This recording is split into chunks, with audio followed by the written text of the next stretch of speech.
సవాల్ కాపు నేత మాజీ మంత్రి ముద్రగడ పద్మనాభం నుంచి వచ్చింది. జనసేన అధినేతగా ఉన్న పవర్ స్టార్ పవన్ కళ్యాణ్ని అసెంబ్లీ గేటు కూడా తాకనివ్వను అని ముద్రగడ సవాల్ చేస్తున్నారు. పిఠాపురం నుంచి పవన్ని ఓడించి పంపకపోతే తన పేరు పద్మనాభం కాదు పద్మనాభ రెడ్డి అని మార్చుకుంటాను అని అల్టిమేట్ సవాల్ని చేశారు పెద్ద ఆయన. పిఠాపురం అంతా చౌకగా ఉందా, కేవలం ఎమ్మెల్యే కోసం హైదరాబాద్ నుంచి వచ్చేయాలా అని పవన్ని ముద్రగడ నిలదీశారు. హైదరాబాద్లో ఉన్న పెద్ద మనిషి పవన్ అక్కడే ఎన్నికల్లో పోటీ చేసి గెలవచ్చు కదా, మా ఊరి మీదకి ఎందుకు వస్తున్నారు అని ఆయన ప్రశ్నించారు. మేమంతా మీకు బానిసలుగా ఉండాలా, మీకే ఊడిగం చేయాలా, మీరేంటి ఎక్కువ అని ప్రశ్నించారు.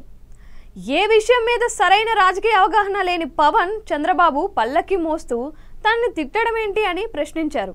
అసలు పవన్కి ఏం తెలుసు అని రాజకీయాలు చేస్తున్నారు అని సూటిగా ప్రశ్నించారు. పవన్ కళ్యాణ్ అన్న వ్యక్తిది ఏ ఊరు, ఏ మండలం, ఏ జిల్లా అంటూ పుట్టు పూర్వాత్రాలతో సహా ముద్రగడ ప్రశ్నించారు.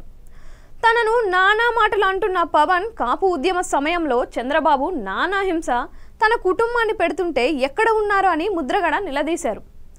ఎంతసేపు చంద్రబాబుకు వత్తాసుగా మాట్లాడడం తప్పించి పవన్ చేసే రాజకీయం ఏమిటి అని ప్రశ్నించారు. పవన్ కళ్యాణ్ ముఖానికి రంగులేసుకొని అబద్ధాలు, అవగాహన లేని మాటలు మాట్లాడితే తాము వింటూ తింటూ పడి ఉండాలా అని ముద్రగడ ప్రశ్నిస్తున్నారు. పిఠాపురంలో పవన్ ఎలా గెలుస్తారో చూస్తామని ఆయన బిగ్ ఛాలెంజ్ చేశారు.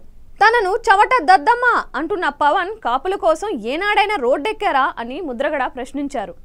మోడీతో చెప్పించి ప్రత్యేక జైలు కట్టిస్తామని చెబుతున్న పవన్ ఆ జైలుని చంద్రబాబు కోసం రిజర్వ్ చేసుకుంటే మంచిదని సెటైర్లు వేస్తున్నారు.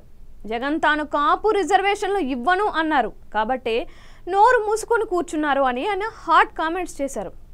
చంద్రబాబు ఇస్తామని చెప్పారు, ఎన్నికల మేనిఫెస్టోలో కూడా పెట్టారు కాబట్టే నిలదీశారు. ఈ మాత్రం తెలుసుకోలేకపోతే ఎలా అని పవన్కి గట్టిగానే ఇచ్చేశారు.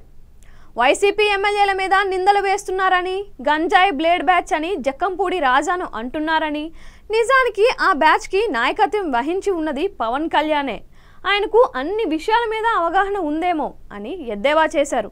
పిఠాపురంలో సునాయాసంగా గెలిచేయచ్చు అని హైదరాబాద్ నుంచి వచ్చిన పవన్కి ఓటమి ఏంటో చూపిస్తామని ముద్రగడ ఛాలెంజ్ చేస్తున్నారు. జిల్లా వాసులు అంటే ఆయనకు ఉన్న లోకువకు జవాబు సరిగ్గా వస్తుందని అన్నారు.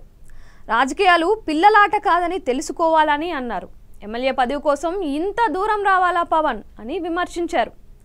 తెలంగాణ ఎన్నికల్లో పోటీకి పెట్టిన జనసేన అభ్యర్థులు అంతా భారీ మెజార్టీతో గెలిచారు కదా అని సెటైర్లు పేల్చారు.